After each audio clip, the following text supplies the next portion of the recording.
start. Okay, thank you. So good afternoon, everyone, and thank you for attending this presentation. It will be about the Loony Project, where Loony is the acronym of Lunar Global Positioning System. And indeed, this project goal is the design of a GPS constellation around the Moon. During this presentation, Tudor and me, we are going to introduce the project, and then we will talk about the first findings, in particular about the design of an optimal GPS constellation around the Moon, and then about the dynamical models we are using to study its stability. And then we will talk about the concept of an Earth-Moon transfer for the satellite's deployment. But before starting, let me introduce our team. Our team is composed by 4 Stardust-R early-stage researchers, Oscar, Rodriguez, and me from the University of Pisa, Marco, the chairman, from the University of Belgrade, and Tudor from the University of Roma Tor Vergata. And then we have Begonia Nicolau, who is a PhD student from the University of Barcelona. So, what the Loony Project is about? In the last decade, the Moon is again one of their targets in the space missions horizons, especially in view of the NASA Artemis program. Astronauts are expected to return on the Moon by 2024, and the longer period objective is to establish a sustainable human presence there. So in this context, the problem of a reliable navigation system arises. In particular, indeed, a navigation system is required to safely guide the astronauts during their missions on the lunar surface for either its exploration or the development of lunar facilities. And a possible suitable solution could be the employment of a lunar global positioning system, so a lunar GPS similar to that used for the navigation on Earth. It could be also a suitable solution to guarantee good transmissions for the communications with the Earth. So, as anticipated, the Loony Project has the goal to design a constellation around the Moon to be used for such a GPS system. And specifically, we are interested in all the dynamical aspects of this constellation. So we have determined an optimal orbital configuration, allowing to exploit a minimum number of satellites, assuring good navigation performances, and we are studying its stability to determine a suitable station-keeping strategy. And then we are performing a study to design an optimal transfer from the Earth to the Moon for the satellite's deployment. So we can say that our goal is to understand if a lunar GPS system is feasible from a dynamical point of view. So, a GPS constellation must be designed by fulfilling a certain number of constraints, and these constraints depend on the GPS mode of operation that I will briefly discuss now. So, the position of a user on the lunar surface can be obtained by measuring its distance from 4 different satellites. Why is that? Well, the distance between the user and one satellite is computed in terms of the time of travel of the signal from the satellite to the user. And this time of travel is very likely affected by an error because the onboard clock of the satellite and the clock of the user, which are used to compute, to measure the time of travel, are very likely not synchronized. So the measure of the distance, which is called the pseudo-range, is in general affected by an error due to the offset of the user clock with respect to the onboard clock of the satellite. This offset is an additional unknown of the problem together with the user position, so we can understand that in order to find the solution we need to solve a system of 4 equations, meaning that we need at least 4 satellites in view of the user at each instant of time. Moreover, the accuracy of this solution does not depend only on the precision of the measures, but also on the geometry of the constellation. Indeed, because of the measures uncertainties, the real position of the user will be collocated inside the confidence area, and of course, the higher this area, the larger the position error.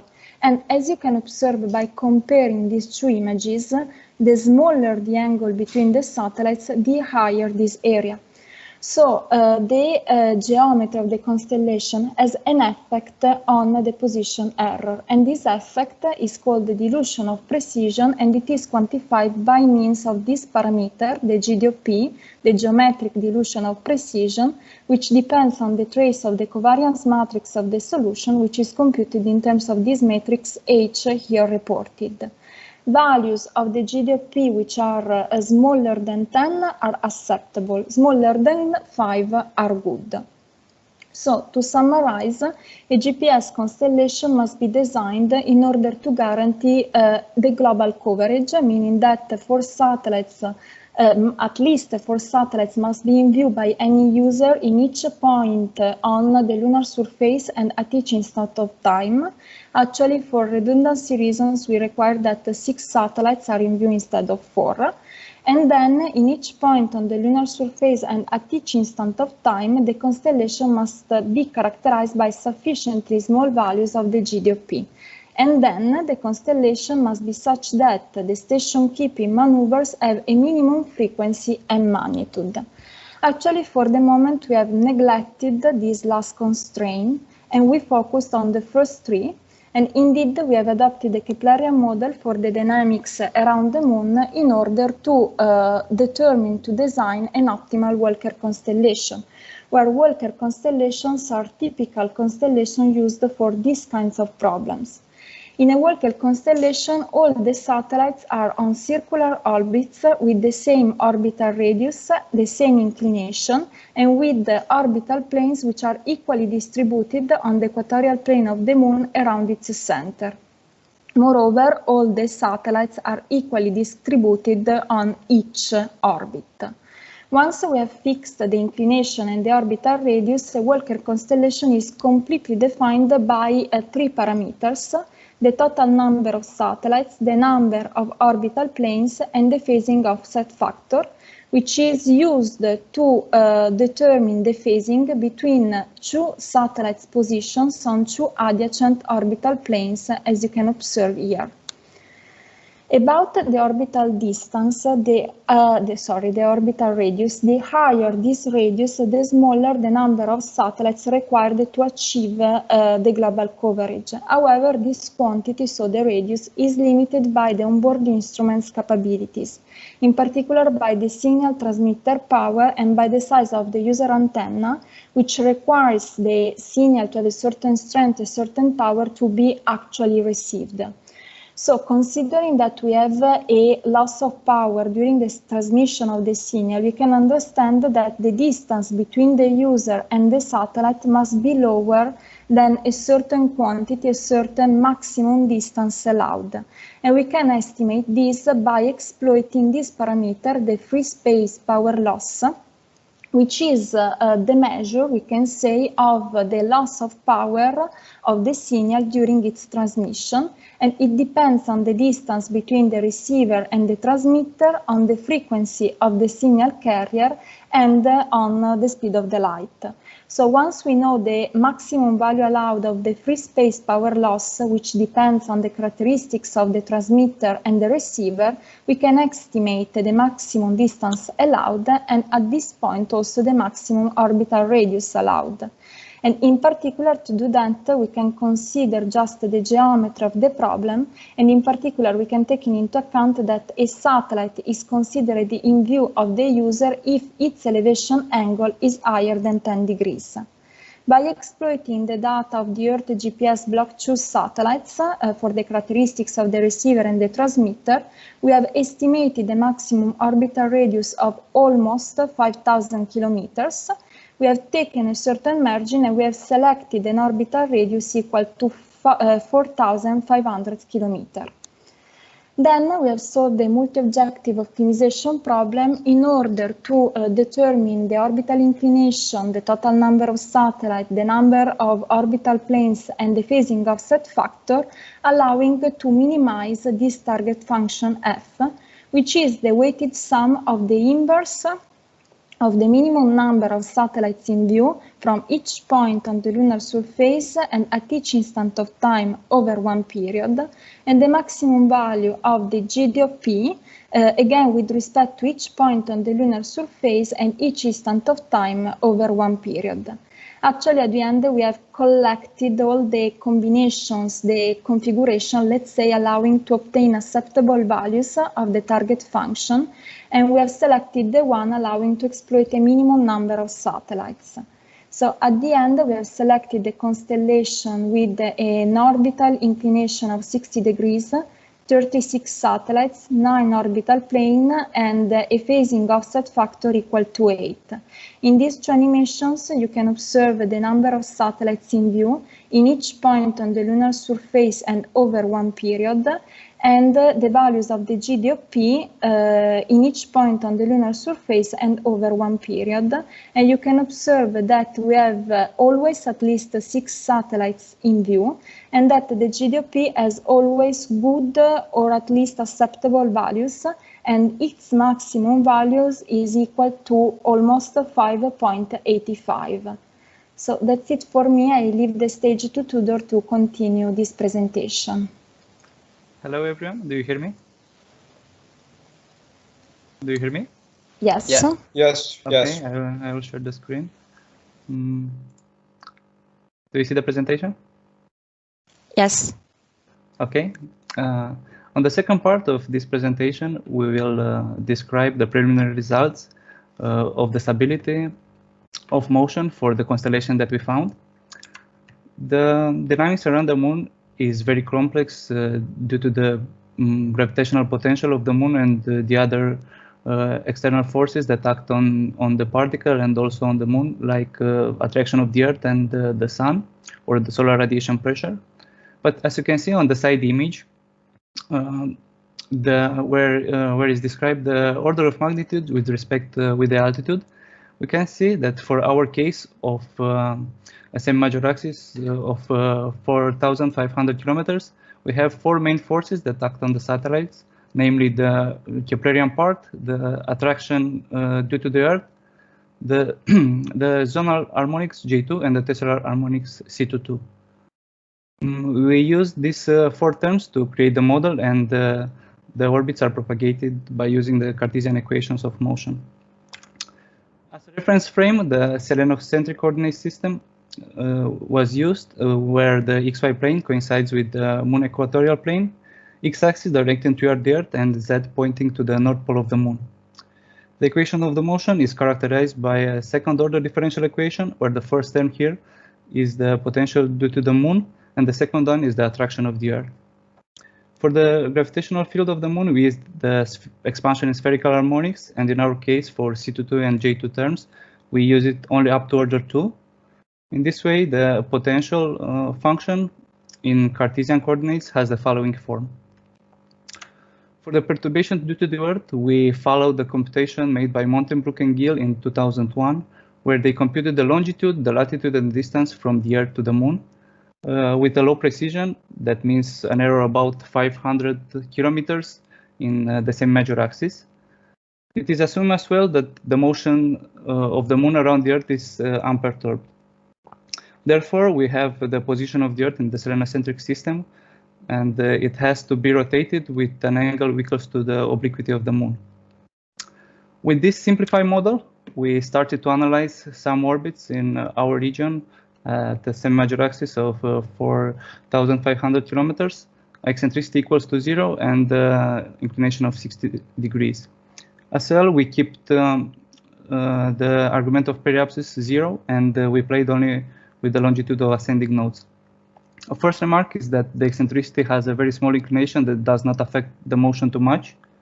The inclination has only one oscillation and a very small increasing in the drift. And the semi-major axis, on the other hand, it differs from the initial value with 100 kilometers after 1 year. As you can see in this image, we plot the traces of the orbits after 1 year, and they are still stable. But let's choose now other initial condition, for example, for a longer period of time of 10 years. The remarks before stand as well in this case. The drift of the inclination still increase. The same major axis varies more and more. After 10 years, it differs from the initial data with 500 kilometers. And for some orbits, the eccentricities start to grow very fast. If before we saw that the traces of the orbit was thin, in this case they are starting to overlap, so that we have to check if a collision is possible. The last experiment that we made is for a period of 15 years. And as you can see, the orbits become more and more unstable. For example, the inclination differs with 15 degrees, and the eccentricity for two of them grow up to 0.2, which is a very big value. As a conclusion, we can say that we have to do some maneuver after 5 years or less than 5 years to keep the satellites in the initial orbits. On the last part of the presentation, we will describe how it's possible to use the manifolds associated with the Lagrangian equilibrium point L3 of the Earth-Moon system to design a transfer model. In this case, we have used two models, the restricted three-body problem and the bicircular problem. We choose the L3 point because it is the most stable of the collinear points.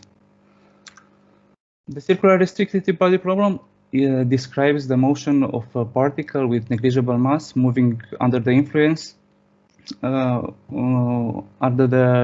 of gravitational of two massive bodies called primaries, that describes circular motion around their common center of the mass. We choose in this case the planar restricted three-body problem, in which the motion of the particle lies in the same plane with the motion of the primaries. There exist five equilibrium points. The linear ones, L1, L2, and L3, lies on the x-axis, and the triangular one, L4 and L5, which are located on the vertices of the equilateral triangles with the primaries. We assume that L1 is between the primaries, L2 is on the left of the small body, and L3 is on the right of the large body. Here we analyze the stability of periodic orbits as a function of Hamiltonian. In the left plot, we can see the hyperbolicity of the periodic orbits for large range of energy. This implies the existence of stable and unstable manifolds. On the right plot, we draw some periodic orbits around the L3, the equilibrium L3 point. Here in this plot, we have one stable manifold, the blue one, and one unstable manifold, the red one. The idea of the transfer is to use the stable manifold from the Earth to a periodic orbit around L3, and after that to use the unstable manifold to reach a parking orbit of the Moon. The latter case is more easier, but when we try to do the transfer from the Earth to a periodic orbit around L3, we had some problem due to the high energetic orbits. As well, the time for the transfer could be large if no maneuvers are made in the periodic orbit around L3.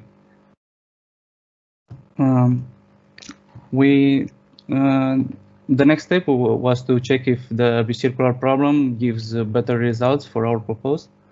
So we add the effect of the sun on the previous model, which is described by this Hamiltonian. Here the ms stands for the mass of the sun. The as is the distance between the Earth-Moon barycenter and the sun. The new angle gives the position of the sun with respect to the Earth-Moon system, and the RPS is the distance from the sun to the particle. For this model, we obtain some preliminary results. For example, in this case, the equilibrium point L3 is a periodic orbit, and every periodic orbits associated to it are quasi-periodic orbits. More, the invariant manifolds associated to the quasi-periodic orbits are hyperbolic.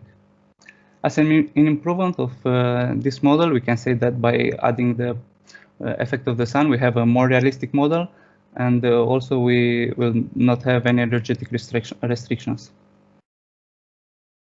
As a conclusion, we can say that we found the optimal worker constellation from the viewpoint of the coverage of the lunar surface, and the preliminary results of the stability with our simplified model is a starting point for a further investigation.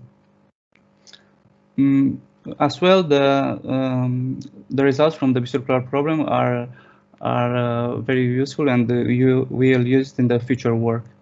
Of course, we are going to study the GPS constellation stability with other more tools, and we'll try to define a station keeping strategy in the next steps.